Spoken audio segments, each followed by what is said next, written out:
कटक केन्द्र समवाय बैंक अंतर्गत केन्द्रापड़ा राजकनिका शाखा अंतर्गत बरुणा प्राथमिक कृषि समवाय समिति में व्यापक अनियमिततार अभियोग आनी अनशन अनियमित कार्य लिप्त व्यक्ति विरोध में कार्यानुष्ठान दाबी कर बैंक सम्मुखें आमरण अनशन बसिଛନ୍ତି चाषी।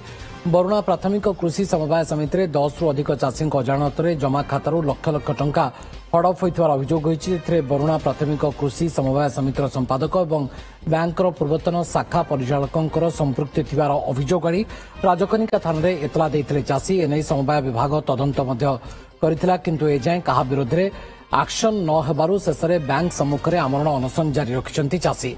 ଏହି ଆନ୍ଦୋଳନକୁ ବିଜେପି ମଧ୍ୟ ସମର୍ଥନ ଜଣାଇଛି। ତେବେ ରାଜକନିକା ଶାଖା ପରିଚାଳକ କହିଛନ୍ତି ଏ ସମ୍ପର୍କରେ ଉପରିସ୍ଥ ଅଧିକାରୀଙ୍କୁ ଅବଗତ କରାଯାଇଛି।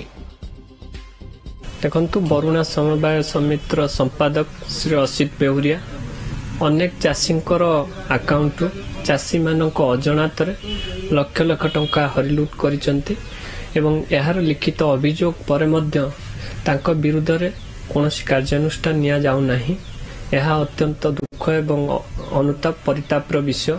जो धारणा बस आमरण अनशन धारणा मैनेजर को इनफर्म करना तो काली जो गोटे लेखा जो मैंने बुलाई माइक प्रचार बुलाई रातिर पाइली रातिर पाइला सार ऊपर ऑफिसर पठाई सका आलोचना कर जहाँ सारे कहले जहाँ अच्छी सब डिमांड कौन कहतु लेखिकी आणतु देखा डिमांड पूरण करवा सहित भी अध घंटा बाहर आलोचना कलापर मैंने पूर्वर जो दि जाइए आलिगेसन हारास हवा आज गणधारणा बसुँच से।